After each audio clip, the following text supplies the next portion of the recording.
Assalomu alaykum yaxshi bolajonlar.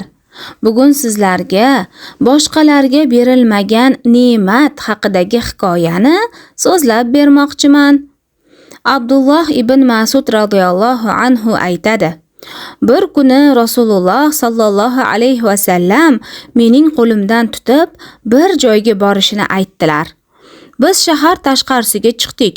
Meni o'tirg'izib qo'yib, atrofimga chiziq chizdilar va bu yerdan tashqariga chiqmasligimni, turli suratdagi kishilar kelishini, ularga gapirmasligimni tayinladilar.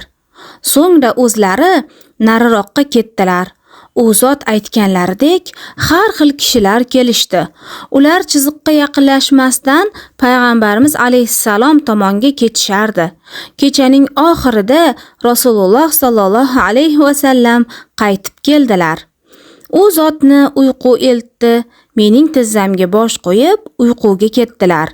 Shu onda oppoq libosli nuroniy kishilar osmondan tushishdi.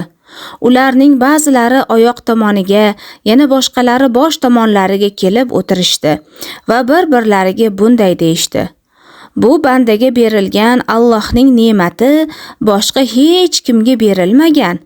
Bunday ulug' inson hech qachon tug'ilmagan. Qaranglar, uning ko'zi uyquda-yu, qalbi uyg'oqdir. Keyin ular osmonga ko'tarilib ko'zdan g'oyib bo'lishdi.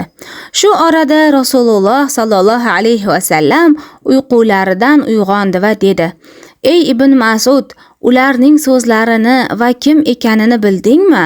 Deb so'radilar u va yana o'zlari javob berdilar: Bular Alloh taolo yuborgan farishtalardir.